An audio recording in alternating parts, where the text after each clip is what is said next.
Atos dos Apóstolos, capítulo 22. Irmãos e pais, ouçam agora a minha defesa. Quando ouviram que lhes falava em aramaico, ficaram em absoluto silêncio. Então Paulo disse: Sou judeu, nascido em Tarso, da Sicília, mas criado nesta cidade. Fui instruído rigorosamente por Gamaliel na lei de nossos antepassados, sendo tão zeloso por Deus quanto qualquer de vocês. Persegui os seguidores desse caminho até a morte, prendendo tanto homens como mulheres e lançando-os na prisão, como o podem testemunhar o sumo sacerdote e todo o sinédrio. Deles cheguei a obter cartas para seus irmãos em Damasco e fui até lá a fim de trazer essas pessoas a Jerusalém como prisioneiras para serem punidas. Por volta do meio-dia eu me aproximava de Damasco, quando de repente uma forte luz vinda do céu brilhou ao meu redor. Caí por terra e ouvi uma voz que me dizia: Saulo, Saulo, por que você está me perseguindo? Então perguntei: Quem és tu, Senhor? E ele respondeu: Eu sou Jesus, o Nazareno, a quem você persegue. Os que me acompanhavam viram a luz, mas não entenderam a voz daquele que falava comigo.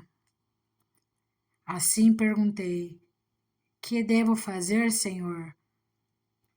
Disse o Senhor: Levante-se, entre em Damasco, onde lhe será dito o que você deve fazer.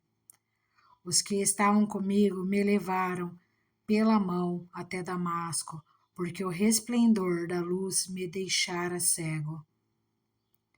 Um homem chamado Ananias, fiel seguidor da lei e muito respeitado por todos os judeus que ali viviam, veio ver-me e, pondo-se junto a mim, disse: Irmão Saulo, recupere a visão. Naquele mesmo instante pude vê-lo. Então ele disse: O Deus dos nossos antepassados o escolheu para conhecer a sua vontade, ver o justo e ouvir as palavras de sua boca. Você será testemunha dele a todos os homens daquilo que viu e ouviu. E agora, o que está esperando? Levante-se, seja batizado e lave os seus pecados, invocando o nome dele. Quando voltei a Jerusalém, estando eu a orar no templo, caí em êxtase e vi o Senhor que me dizia: Depressa, saia de Jerusalém imediatamente, pois não aceitarão seu testemunho a meu respeito. E eu respondi: Senhor, esses homens sabem que eu ia de uma sinagoga a outra, a fim de prender e açoitar os que creem em ti. E quando foi derramado sangue de tua testemunha, Estevão, eu estava lá, dando minha aprovação e cuidando das roupas dos que o matavam. Então o Senhor me disse: Vá, eu o enviarei para longe aos gentios. Paulo, cidadão romano. A multidão ouvia Paulo até que ele disse isso. Então todos levantaram a voz e gritaram: Tira esse homem da face da terra. Ele não merece viver. Estando eles gritando, tirando suas capas e lançando poeira ao ar, O comandante ordenou que Paulo fosse levado à fortaleza e fosse açoitado e interrogado para saber por que o povo gritava daquela forma contra ele. Enquanto o amarravam a fim de açoitá-lo, Paulo disse ao centurião que ali estava: Vocês têm o direito de açoitar um cidadão romano sem que ele tenha sido condenado? Ao ouvir isso, o centurião foi prevenir o comandante. Que vais fazer?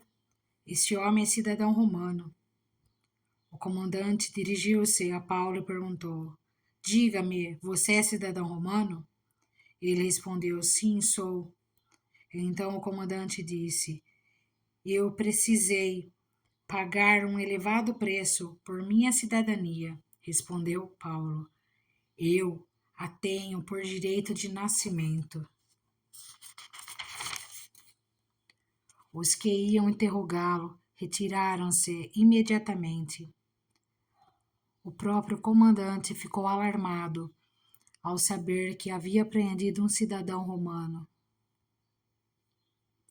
Paulo, diante do sinédrio. No dia seguinte, visto que o comandante queria descobrir exatamente por que Paulo estava sendo acusado pelos judeus, libertou-o e ordenou que se reunissem os chefes dos sacerdotes e todo o sinédrio. Então, trazendo Paulo, apresentou-o a eles. Atos dos Apóstolos, capítulo 23. Paulo, fixando os olhos no sinédrio, disse: Meus irmãos, tenho cumprido o meu dever para com Deus, com toda a boa consciência até o dia de hoje. Diante disso, o sumo sacerdote Ananias deu ordens aos que estavam perto de Paulo para que lhe batessem na boca. Então Paulo lhe disse: Deus te ferirá, parede branqueada. Estás aí sentado para que me julgue conforme a lei, mas contra a lei me mandas ferir? Os que estavam perto de Paulo disseram: Você ousa insultar o sumo sacerdote de Deus? Paulo respondeu: Irmãos, eu não sabia que ele era o sumo sacerdote, pois está escrito: Não fale mal de uma autoridade do seu povo. Então Paulo, sabendo que alguns deles eram saduceus e os outros fariseus, bradou no sinédrio: Irmãos, sou fariseu, filho de fariseu. Estou sendo julgado por causa da minha esperança na ressurreição dos mortos. Dizendo isso, surgiu uma violenta discussão entre os fariseus e os saduceus, e a assembleia ficou dividida. Os saduceus diziam que não há ressurreição, nem anjos, nem espíritos, mas os fariseus admitem todas essas coisas.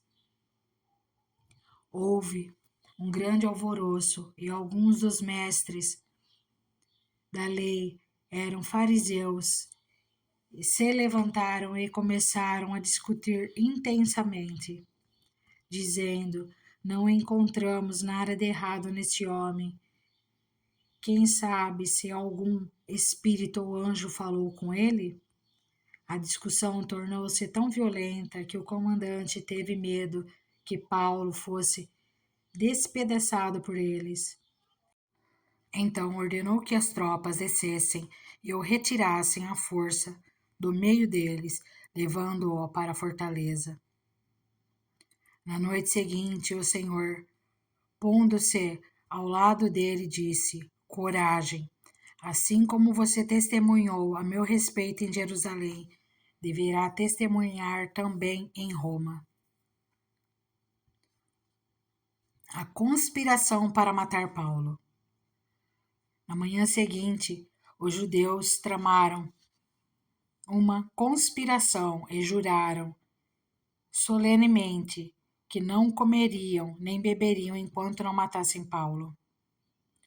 Mais de 40 homens estavam envolvidos nessa conspiração, e dirigindo-se aos chefes dos sacerdotes e aos líderes dos judeus, disseram: Juramos solenemente, sob maldição, que não comeremos nada enquanto não matarmos Paulo. Agora, portanto, vocês e o sinédrio peçam ao comandante que o faça comparecer diante de vocês, com o pretexto de obter informações mais exatas sobre o seu caso. Estaremos prontos para matá-lo antes que ele chegue aqui. Entrando o sobrinho de Paulo, filho de sua irmã, teve conhecimento dessa conspiração, foi à fortaleza e contou tudo a Paulo, que, chamando um dos seus centuriões, disse: Leve esse rapaz ao comandante, ele tem algo para lhe dizer. Assim ele o levou ao comandante. Então disse ao centurião: Paulo, o prisioneiro, chamou-me, pediu-me que trouxesse este rapaz, pois ele tem algo para te falar. O comandante tomou o rapaz pela mão, levou-o à parte e perguntou: O que você tem para me dizer?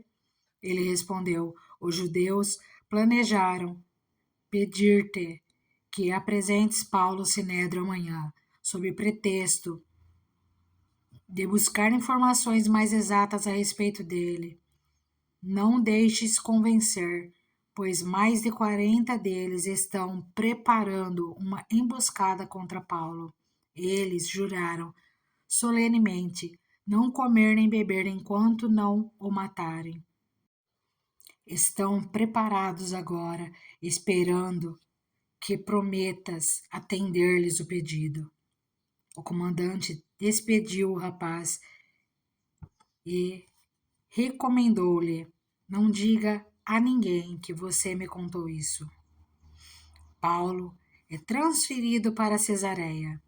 Então ele chamou 2 de seus centuriões e ordenou-lhes: Preparem um destacamento de 200 soldados, 70 cavaleiros e 200 lanceiros, a fim de irem para Cesareia esta noite, às 9 horas. Providenciem montarias para Paulo e levem-no em segurança ao governador Félix. O comandante escreveu uma carta nesses termos: Cláudio Lisias. Ao excelentíssimo governador Félix, saudações. Este homem foi preso pelos judeus, que estavam prestes a matá-lo, quando eu, chegando com minhas tropas, o resgatei, pois soube que ele é cidadão romano. Querendo saber por que o estavam acusando, levei-o ao sinédrio deles. Descobri que ele estava sendo acusado em questões acerca das leis dele. Mas não havia contra ele nenhuma acusação que merecesse morte ou prisão. Quando fui informado de que estava sendo preparada uma cilada contra ele, enviei-o imediatamente a Vossa Excelência. Também ordenei que os seus acusadores apresentassem a Vossa Excelência aquilo que tem contra ele. Os soldados, cumprindo o seu dever, levaram Paulo durante a noite e chegaram a Antipádrite no dia seguinte e deixaram a cavalaria prosseguir com ele e voltaram para a fortaleza. Quando a cavalaria chegou a Cesareia, deu a carta ao governador. Ele entregou Paulo. O governador leu a carta e perguntou de que província ele era. Informado de que era da Cilícia, disse: Ouvirei seu caso quando os seus acusadores chegarem aqui. Então ordenou que Paulo fosse mantido sob custódia no palácio de Herodes. Atos dos Apóstolos, capítulo 24. O julgamento de Paulo perante Félix. 5 dias depois, o sumo sacerdote Ananias desceu a Cesareia com alguns dos líderes dos judeus e um advogado chamado Tértulo, os quais apresentaram ao governador suas acusações contra Paulo. Quando Paulo foi chamado, Tértulo apresentou sua causa a Félix. Temos desfrutado de um longo período de paz durante o teu governo, e o teu providente cuidado resultou em reformas nessa nação. Em tudo e em toda parte, excelentíssimo Félix, reconhecemos esse benefício com profunda gratidão. Todavia, a fim de não tomar-te mais tempo, peço-te o favor de ouvir-nos apenas por um pouco. Verificamos que este homem é um perturbador que promove tumultos entre os judeus pelo mundo todo. Ele é o principal cabeça da seita dos nazarenos e tentou até mesmo profanar o templo. Então, o prendemos e quisemos julgá-lo segundo a nossa lei. Mas o comandante Lísias interveio e com muita força o arrebatou de nossas mãos e ordenou que os seus acusadores se apresentassem. Se tu mesmo o interrogares, poderás verificar a verdade a respeito de todas essas acusações que estamos fazendo contra ele. Os judeus confirmaram a acusação, garantindo que as afirmações eram verdadeiras. Quando o governador lhe deu sinal para que falasse, Paulo declarou: sei que há muitos anos tem sido juiz nessa nação. Por isso, de bom grado, faço minha defesa. Facilmente poderás verificar que há menos de 2 dias subi a Jerusalém para adorar a Deus.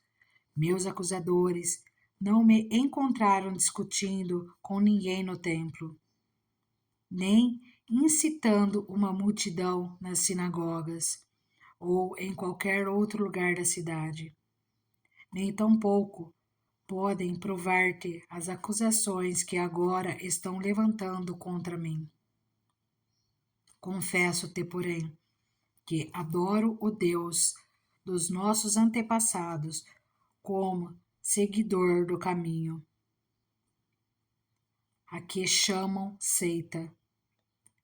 Creio em tudo o que concorda com a lei e no que é escrito nos profetas, e tenho em Deus a mesma esperança desses homens, de que haverá ressurreição tanto de justos como de injustos.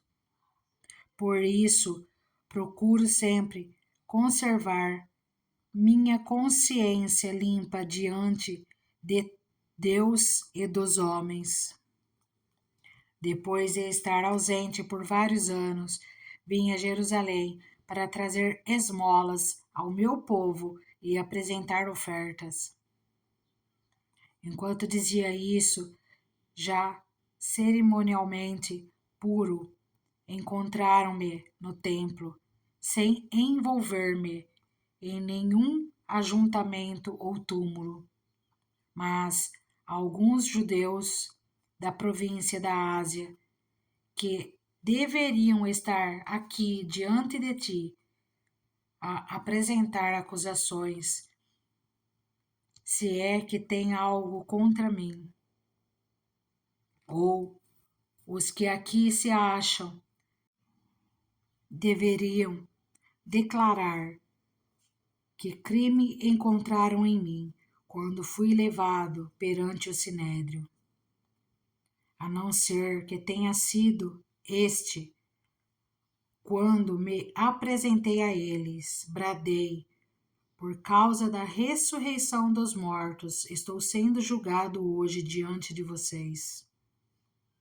Então Félix, que tinha bom conhecimento do caminho, adiou a causa e disse: quando chegar o comandante Lísias, decidirei o caso de vocês.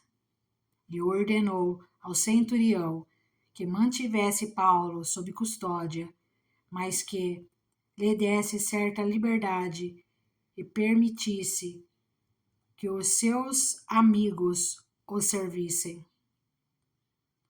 Vários dias depois, Félix veio com Drusila, sua mulher, que era judia, mandou chamar Paulo e ouviu falar sobre a fé em Cristo Jesus. Quando Paulo se pôs a discorrer acerca da justiça, do domínio próprio e do juízo vindouro, Félix teve medo e disse: basta por enquanto, pode sair. Quando achar conveniente, mandarei chamá-lo de novo. Ao mesmo tempo, esperava que Paulo lhe oferecesse algum dinheiro, pelo que mandava buscá-lo frequentemente e conversava com ele.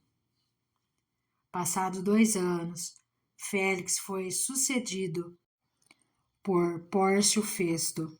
Todavia, porque desejava manter a simpatia dos judeus, Félix deixou Paulo na prisão. Atos dos Apóstolos, capítulo 25.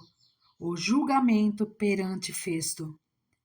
3 dias depois de chegar à província, Festo subiu de Cesareia para Jerusalém, onde os chefes dos sacerdotes e os judeus mais importantes compareceram diante dele, apresentando as acusações contra Paulo. Pediram a Festo o favor de transferir Paulo para Jerusalém contra os interesses do próprio Paulo, pois estavam preparando uma emboscada para matá-lo no caminho. Festo respondeu: Paulo está preso em Cesareia e eu mesmo vou para lá em breve. Desçam comigo alguns dos seus líderes e apresentem ali as acusações que têm contra esse homem, se realmente ele fez algo de errado. Tendo passado com eles 8 a 10 dias, desceu para Cesareia e no dia seguinte convocou o tribunal e ordenou que Paulo fosse trazido perante ele. Quando Paulo apareceu, os judeus que tinham chegado de Jerusalém se aglomeraram ao seu redor, fazendo contra ele muitas e graves acusações que não podiam provar.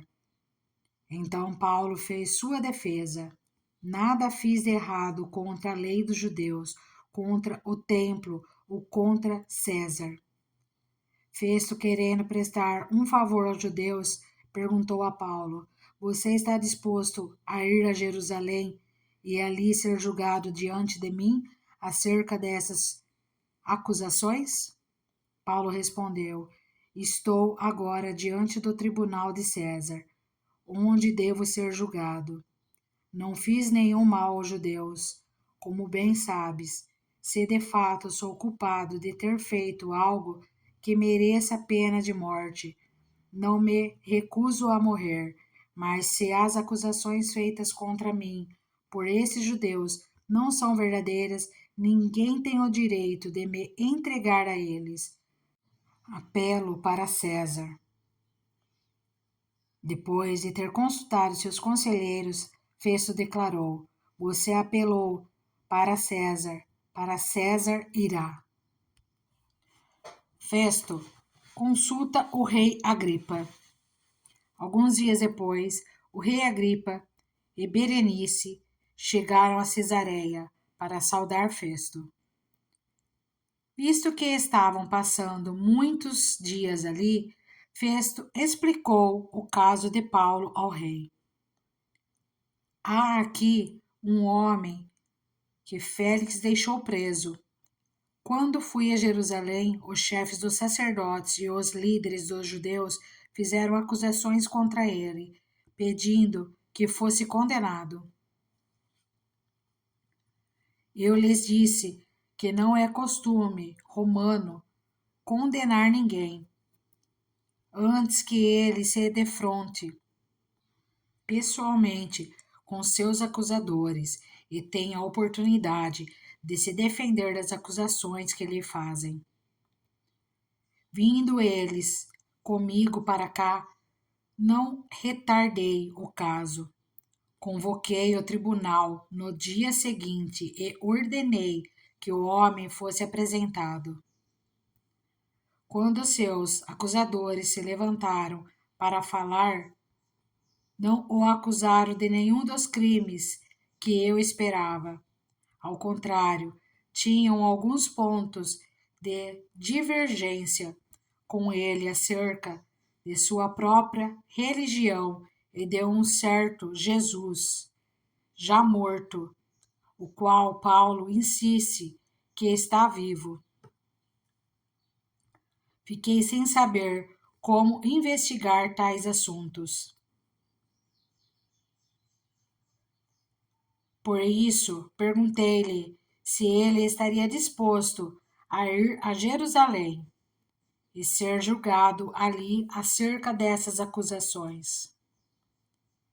Apelando Paulo para que fosse guardado até a decisão do imperador, ordenei que ficasse sob custódia até que eu pudesse enviá-lo a César. Então Agripa disse a Festo: Eu também gostaria de ouvir esse homem.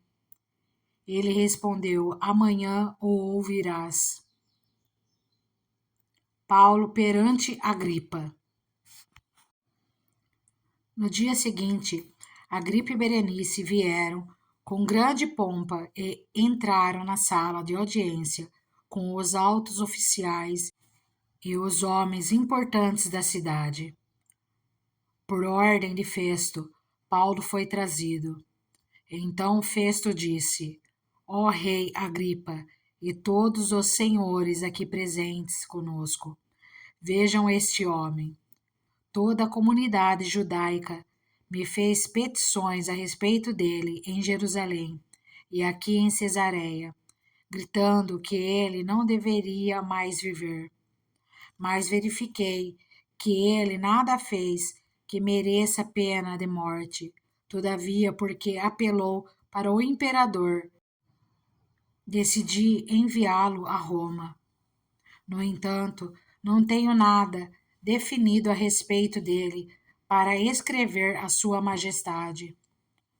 Por isso, eu o trouxe diante dos senhores e especialmente diante de ti, rei Agripa, de forma que, feita esta investigação, eu tenha algo para escrever, pois não me parece razoável enviar um preso sem especificar as acusações contra ele. Atos dos Apóstolos, capítulo 26. Então, Agripa disse a Paulo: Você tem permissão para falar em sua defesa. A seguir, Paulo fez sinal com a mão e começou a sua defesa. Rei Agripa, considero-me feliz por poder estar hoje em tua presença para fazer a minha defesa contra todas as acusações dos judeus, e especialmente porque estás bem familiarizado com todos os costumes e controvérsias deles. Portanto, peço que me ouças pacientemente. Todos os judeus sabem como tenho vivido desde pequeno, tanto em minha terra natal como em Jerusalém. Eles me conhecem há muito tempo e podem testemunhar, se quiserem, que como fariseu vivi de acordo com a seita mais severa da nossa religião. Agora estou sendo julgado por causa da minha esperança no que Deus prometeu aos nossos antepassados. Esta é a promessa que as nossas 12 tribos esperam que se cumpra. Cultuando a Deus com fervor, dia e noite.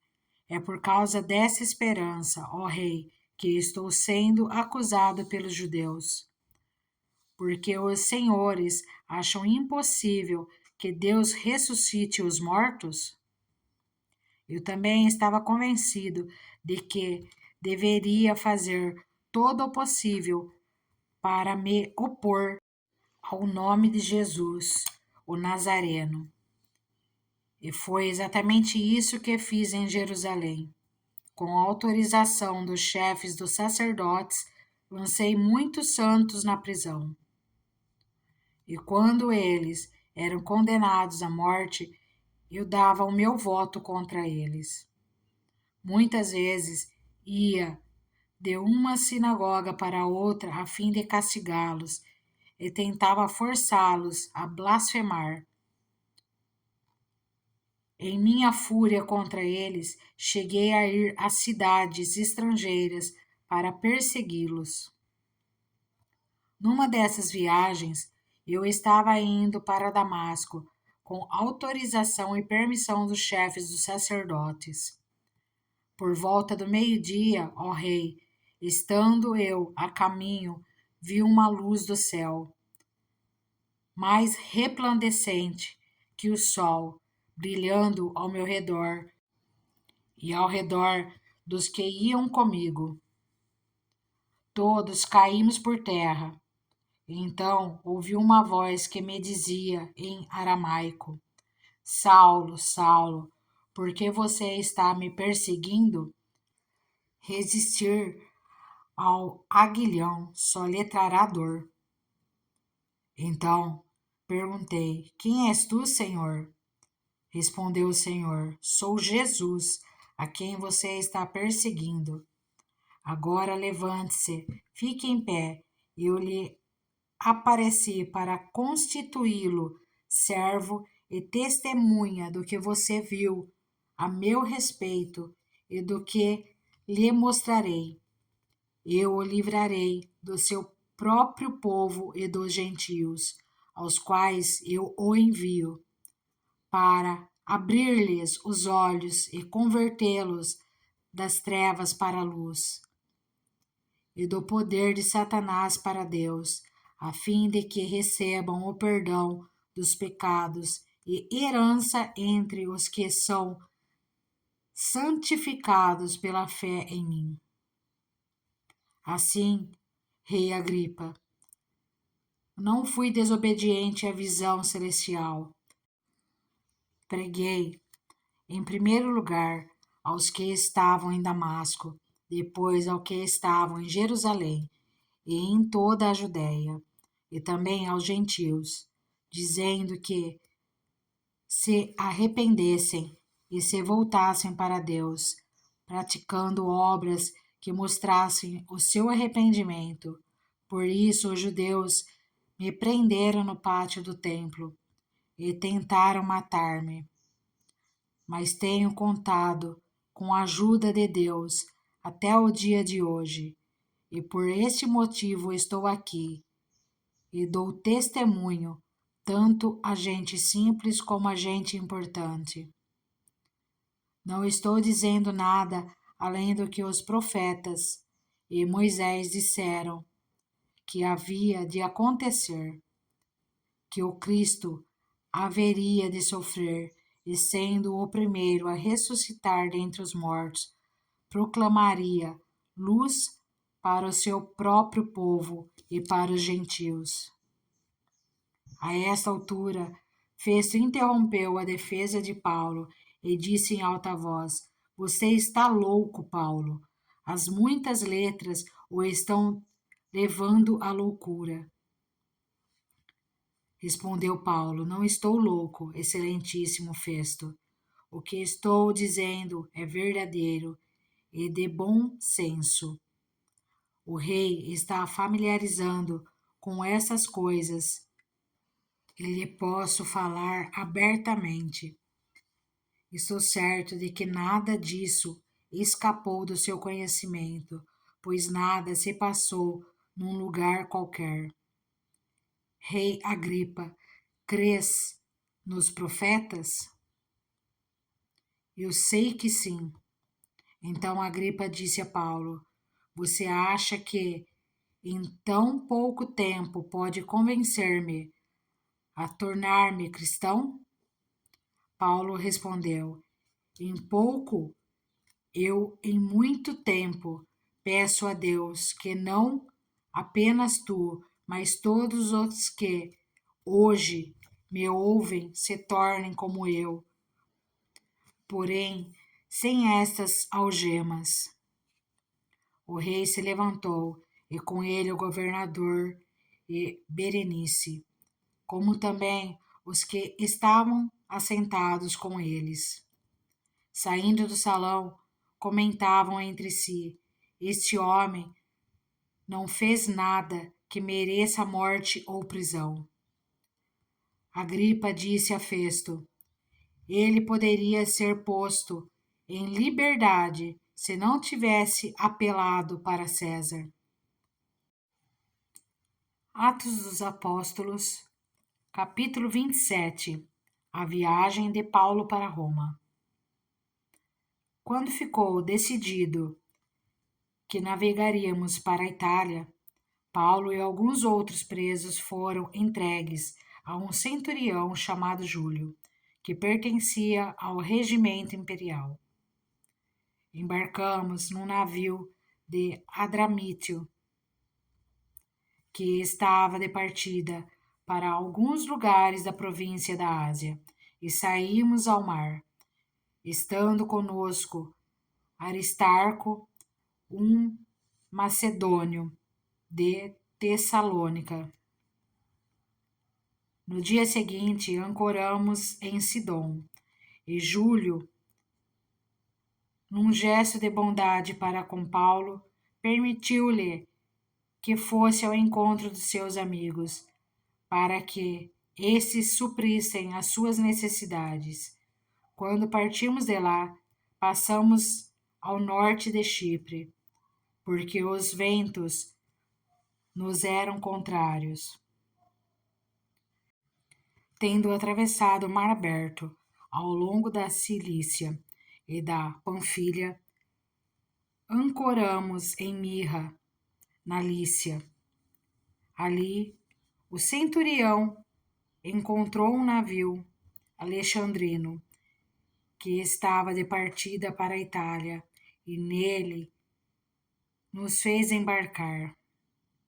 Navegamos vagarosamente por muitos dias e tivemos dificuldade para chegar a Cnido, não sendo possível prosseguir em nossa rota devido aos ventos contrários. Navegamos ao sul de Creta, defronte de Salmona. Costeamos a ilha com dificuldade e chegamos a um lugar chamado Bons Portos, perto da cidade de Lacéia. Tínhamos perdido muito tempo e agora a navegação se tornara perigosa, pois já havia passado o jejum. Por isso, Paulo os advertiu: Senhores, vejo que a nossa viagem será desastrosa e acarretará grande prejuízo para o navio, para a carga e também para a nossa vida. Mas o centurião, em vez de ouvir o que Paulo falava, seguiu o conselho do piloto e do dono do navio. Visto que o porto não era próprio para passar o inverno, a maioria decidiu que deveríamos continuar navegando, com a esperança de alcançar Fenice e ali passar o inverno. Este era um porto de Creta, que dava para sudoeste e noroeste. A tempestade. Começando a soprar suavemente o vento sul, eles pensaram que haviam obtido o que desejavam. Por isso, levantaram âncoras e foram navegando ao longo da costa de Creta. Pouco tempo depois, desencadeou-se da ilha um vento muito forte, chamado Nordeste. O navio foi arrastado pela tempestade, sem poder resistir ao vento. Assim, cessamos as manobras e ficamos à deriva, passando ao sul de uma pequena ilha chamada Clauda. Foi com dificuldade que conseguimos recolher o barco salva-vidas. Levantando-o, lançaram mão de todos os meios para reforçar o navio com cordas. E temendo que ele encalhasse nos bancos de areia de Sirte, baixaram as velas e deixaram o navio à deriva. No dia seguinte, sendo violentamente castigado pela tempestade, começaram a lançar fora a carga. No terceiro dia, lançaram fora, com as próprias mãos, a armação do navio. Não aparecendo nem sol, nem estrelas por muitos dias, e continuando a abater-se sobre nós grande tempestade, finalmente perdemos toda a esperança de salvamento. Visto que os homens tinham passado muito tempo sem comer, Paulo levantou-se diante deles e disse: Os senhores deveriam ter aceitado o meu conselho de não partir de Creta, pois assim teriam evitado esse dano e prejuízo. Mas agora recomendo-lhes que tenham coragem, pois nenhum de vocês perderá a vida, apenas o navio será destruído. Pois ontem à noite apareceu-me um anjo do Deus a quem pertenço e a quem adoro, dizendo-me: Paulo, não tenha medo. É preciso que você compareça perante César. Deus, por sua graça, deu-lhe a vida de todos os que estão navegando com você. Assim, tenha ânimo, senhores. Creio em Deus que acontecerá do modo como me foi dito. Devemos ser arrastados para alguma ilha. O naufrágio. Na 14ª noite ainda estávamos sendo levados de um lado para o outro no mar Adriático, quando, por volta da meia-noite, os marinheiros imaginaram que estávamos próximo da terra. Lançando a sonda, verificaram que a profundidade era de 37 metros. Pouco tempo depois, lançaram novamente a sonda e encontraram 27 metros. Temendo que fôssemos jogados contra as pedras, lançaram 4 âncoras da popa e faziam preces para que amanhecesse o dia. Tentando escapar do navio, os marinheiros baixaram o barco salva-vidas ao mar, a pretexto de lançar âncoras da proa. Então Paulo disse ao centurião e aos soldados: Se esses homens não ficarem no navio, vocês não poderão salvar-se. Com isso, os soldados cortaram as cordas que prendiam o barco salva-vidas e o deixaram cair. Pouco antes do amanhecer, Paulo insistia que todos se alimentassem, dizendo: Hoje faz 14 dias que vocês têm estado em vigília constante, sem nada comer. Agora eu os aconselho a comerem algo, pois só assim poderão sobreviver. Nenhum de vocês perderá um fio de cabelo sequer. Tendo dito isso, tomou o pão e deu graças a Deus diante de todos. Então o partiu e começou a comer. Todos se reanimaram e também comeram algo. Estavam a bordo 276 pessoas. Depois de terem comido até ficarem satisfeitos, aliviaram o peso do navio, atirando todo o trigo ao mar. Quando amanheceu, não reconheceram a terra, mas viram uma enseada com uma praia para onde decidiram conduzir o navio, se fosse possível.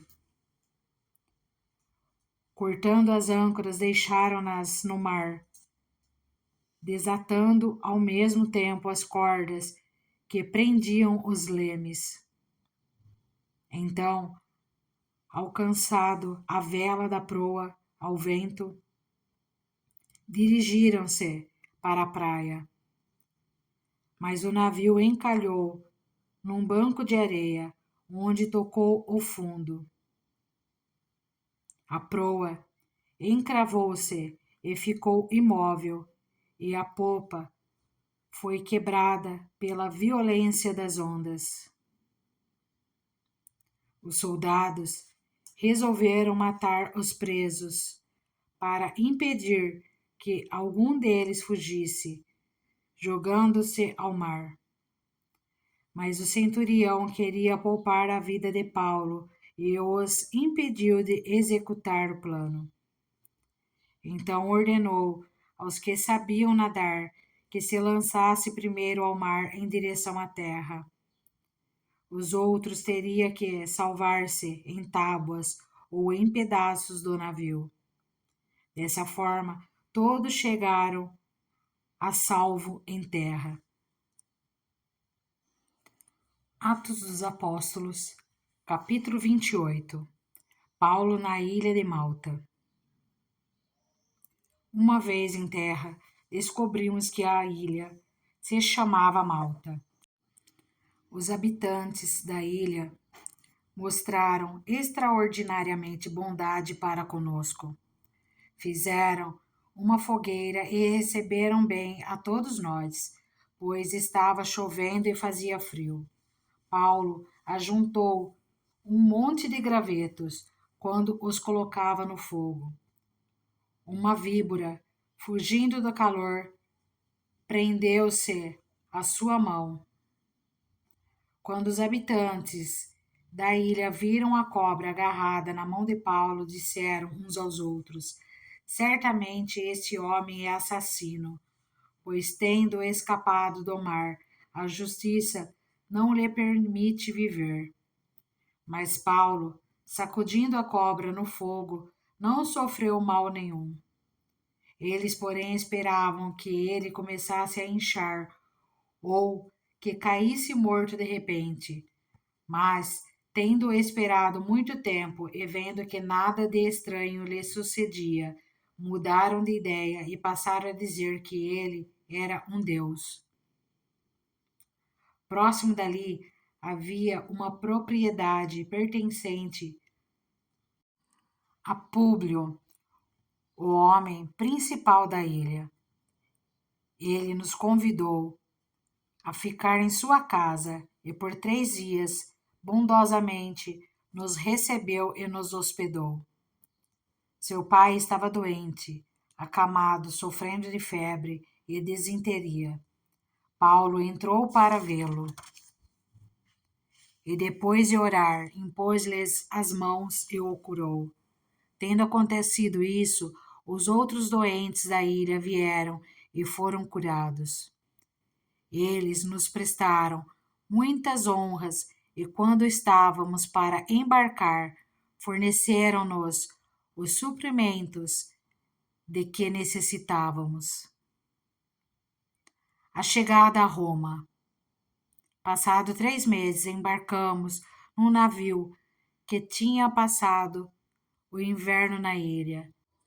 Era um navio alexandrino, que tinha por emblema os deuses gêmeos Castor e Polos. Aportando em Siracusa, ficamos ali 3 dias. Dali partimos e chegamos a Régio. No dia seguinte, soprando o vento sul, prosseguimos chegando a Puteoli.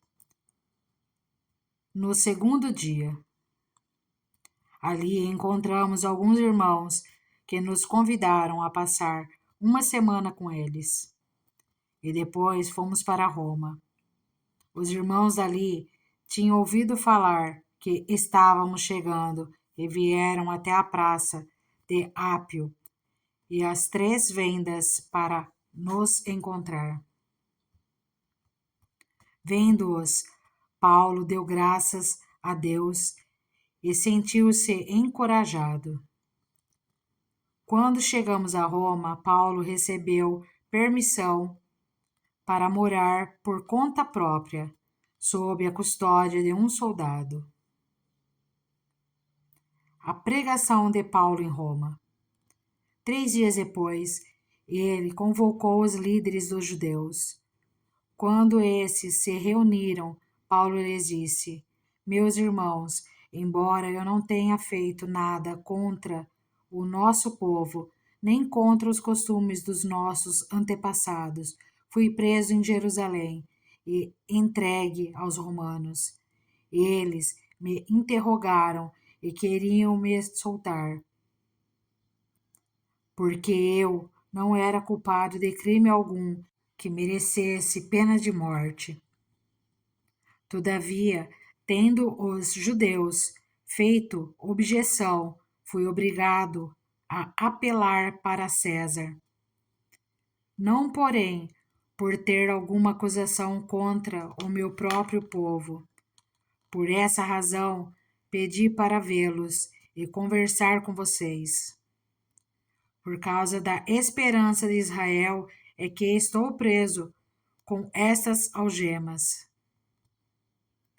Eles responderam: Não recebemos nenhuma carta da Judéia a seu respeito, e nenhum dos irmãos que vieram de lá relatou ou disse qualquer coisa de mal contra você. Todavia, queremos ouvir de sua parte o que você pensa, pois sabemos que por todo lugar há gente falando contra esta seita. Assim, combinaram encontrar-se com Paulo em dia determinado, indo em grupo ainda mais numerosos ao lugar onde ele estava. Desde a manhã até a tarde, ele lhes deu explicações e lhes testemunhou do reino de Deus, procurando convencê-los a respeito de Jesus, com base na lei de Moisés e nos profetas. Alguns foram convencidos pelo que ele dizia, mas outros não creram. Discordaram entre si mesmos e começaram a ir embora. Depois de Paulo ter feito esta declaração final: Bem que o Espírito Santo falou aos seus antepassados por meio do profeta Isaías. Vá a esse povo e diga, ainda que estejam sempre ouvindo, vocês nunca entenderão, ainda que estejam sempre vendo, jamais perceberão, pois o coração desse povo se tornou insensível de má vontade, ouvindo com os seus ouvidos e fecharam os seus olhos. Se assim não fosse, poderiam ver com os olhos, ouvir com os ouvidos, entender com o coração e converter-se, e eu os escutaria. Portanto, quero que saibam que esta salvação de Deus é enviada aos gentios eles a ouvirão. Depois que ele disse isto, os judeus se retiraram, discutindo intensamente entre si. Por 2 anos inteiros, Paulo permaneceu na casa que havia alugado e recebia a todos os que iam vê-lo. Pregava o reino de Deus e ensinava a respeito do Senhor Jesus Cristo, abertamente e sem impedimento algum.